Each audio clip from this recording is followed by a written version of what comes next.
Domain names के कुछ example हैं आपके सामने, जैसे कि google.co.in, google.com, india.gov। ऐसे ही एक डोमेन है stylishweb.site जो कि हम एक्चुअल में यूज़ करने वाले हैं। ilove.co.ke, तो ke जो है वो केनिया को रिप्रेजेंट करता है। एंड सिमिलरली एक और डोमेन नेम है servers.company। तो ये सारे जो डोमेन नेम्स हैं ये सब वैलिड डोमेन नेम्स हैं, और इनमें से कुछ ऐसे हैं जो हम खरीद सकते हैं, कुछ ऐसे हैं जैसे कि .gov वो हम खरीद नहीं सकते, वो रिजर्व्ड है। तो आप नोटिस करेंगे कि कुछ डोमेन नेम्स के पीछे लगा हुआ है .com, .co.in, .site। तो इन सब के पीछे अलग अलग ये जो डॉट के बाद जो फ्रेजेस हैं, इन लेटर्स को हम TLD कहते हैं। TLD मतलब टॉप लेवल डोमेन।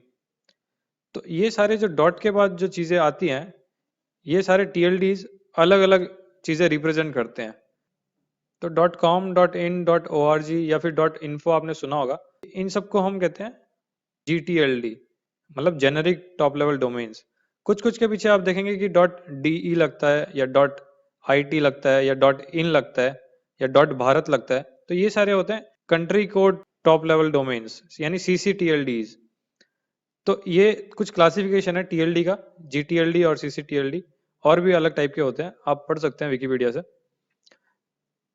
तो GTLD में आपके .com, .info इन सब के अलावा आजकल नए GTLD भी आ गए हैं, जैसे कि .science, .agency, .pro, .guru, .company, इस तरीके से बहुत सारे हैं। .man, .fashion, मतलब आप जितना मर्जी चाहें इसमें एक्सप्लोर करके आप अपने पसंद का डोमेन ले सकते हैं। तो अब जो कि हमने बात करी थी कि डोमेन एक आसान तरीका है IP एड्रेस की जगह एक वेबसाइट का रास्ता याद करने का या एड्रेस याद करने का।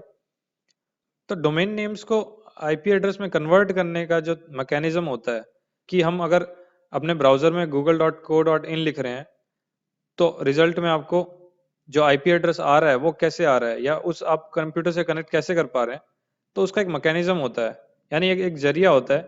तो जिस तरीके से हम डोमेन नेम को IP एड्रेस में कन्वर्ट करते हैं उसको डोमेन नेम सिस्टम कहते हैं, या डोमेन नेम सर्विस, यानी DNS, डोमेन नेम सिस्टम।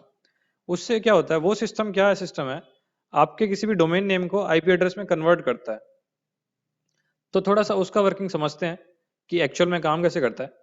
तो जब भी आप अपने ब्राउजर में कोई वेबसाइट का नाम डालते हैं, यानी डोमेन नेम डालते हैं, लेट्स से आपने डाला hapme.com या फिर आपने डाला thekickstartconclave.com, तो वो रिक्वेस्ट किस तरीके से आगे फॉरवर्ड होती है वो देखते हैं DNS की तरफ। तो आपने ब्राउजर में लेट्स से डाला thekickstartconclave.com, तो वो रिक्वेस्ट जाती है आपके राउटर पे सबसे पहले, अगर आप वाईफाई यूज कर रहे हैं तो। अदरवाइज वो डायरेक्ट जाती है आपके ISP के DNS सर्वर पे। तो ISP का मतलब है इंटरनेट सर्विस प्रोवाइडर, जो भी कंपनी की आपने सर्विस ले रखी है इंटरनेट की, चाहे वो एयरटेल हो, चाहे रिलायंस, डोकोमो, कुछ भी हो। तो ISP का जो DNS सर्वर होता है उसके पास आपकी रिक्वेस्ट जाती है सबसे पहले कि भाई आपको thekickstartconclave.com पे जाना है। तो वो जो सर्वर होता है वो कनेक्शन में रहता है अपने रूट नेम सर्वर के साथ। रूट नेम सर्वर क्या चीज़ है भाई? रूट नेम सर्वर्स कुछ ऐसे सर्वर्स हैं जो कि पहले से डिफाइंड हैं। इंटरनेट के इस सिस्टम को चलाने के लिए कुछ सर्वर्स ऐसे हैं जो हमने डिफाइन कर दिए हैं, फिक्स कर दिए हैं कि भाई इन इन सर्वर्स के पास आपके डोमेन्स की इंफॉर्मेशन हमेशा होगी। तो देखते हैं हम वो किस तरीके से दिखते हैं। अगर आप गूगल करें रूट DNS सर्वर्स, तो आपको एक लिस्ट दिखाई देगी IANA की। तो IANA क्या चीज़ है भाई? IANA internet assigned number authority है, जो ये IP एड्रेस और ये सर्वर DNS को मैनेज करती है।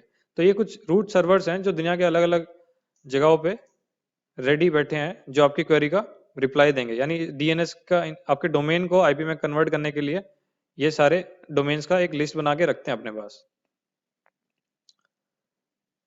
तो ये ऐसे एक सर्वर के पास आपकी रिक्वेस्ट जाएगी आपके ISP के DNS के थ्रू। वो जो रूट नेम सर्वर है वो आपके डोमेन नेम के नेम सर्वर रिकॉर्ड का डिटेल दे देगा। अब नेम सर्वर रिकॉर्ड क्या है? हर एक डोमेन का एक ऐसा रिकॉर्ड जो उसके बारे में बताता है कि ये डोमेन कहाँ पे प्रेजेंट है, या कौन से कंप्यूटर पे अभी इसकी फाइल्स पड़ी है, या फिर कोई भी रिक्वेस्ट जब आए इस डोमेन के लिए तो वो रिक्वेस्ट कहाँ जानी है। किस कंप्यूटर पे जानी चाहिए, यानी किस आईपी एड्रेस पे जानी चाहिए बेसिकली। तो ऐसा एक नेम सर्वर का रिकॉर्ड होता है आपके डीएनएस डोमेन के डीएनएस में। वो नेम सर्वर का रिकॉर्ड आपके डोमेन के आईपी को स्टोर करके रखता है। तो वो आईपी उसका बता देता है आपके आईएसपी के डीएनएस सर्वर को। तो जैसे ही वो आईपी डीएनएस के सर्वर को पता चलता है तो आपको भी वो आईपी पता चल जाता है, एंड देन आप एक्चुअली में डोमेन नेम की जगह उस आईपी से कनेक्ट कर रहे होते हो। तो किसी भी डोमेन का आईपी कैसे पता करते हैं, उसके लिए आपके पास दो तरीके हैं। या तो आप जा सकते हैं dns.google.com पर, और जिस भी वेबसाइट के बारे में उसका आईपी पता करना है आप वहां पे रिकॉर्ड देख सकते हैं। तो हम इसमें ट्राई करते हैं द किकस्टार्ट कॉन्क्लेव के लिए। द kickstartconclave.com भी एक डोमेन है। ए रिकॉर्ड मतलब कि ये डोमेन कौन से सर्वर पे स्टोर्ड है। तो उसका आईपी आया है हमारे पास ये 35.154 वाला। अब इसी की जगह आपको पता करना है कि इसका नेम सर्वर क्या है, यानी किस सर्वर ने ये आईपी बताया हमें। तो वो रिस्पॉन्स इसने दिया है, अब इसका नाम क्या है या इसके बारे में पता करना हो तो आप इस डोमेन के नेम सर्वर यहाँ पे देख सकते हैं। सीधा ns लिखिए, ns मतलब नेम सर्वर, और आपको डिटेल पता चल जाएगी कि ये डेटा दिया है इस नेम सर्वर ने। अब ये नेम सर्वर भाई कैसे पता चलता है, इसके लिए हर एक डोमेन का एक नेम सर्वर रिकॉर्ड होता है। वो आप उसके हु इस इंफॉर्मेशन में देख सकते हैं। हु इस का मतलब है कि कौन है। हु इस इंफॉर्मेशन अगर आप देखें तो आप whois.com पर जा सकते हैं। whois.com पर जाएंगे तो आप किसी भी डोमेन की इंफॉर्मेशन पता कर सकते हैं। तो हम द किकस्टार्ट कॉन्क्लेव की पता करते हैं।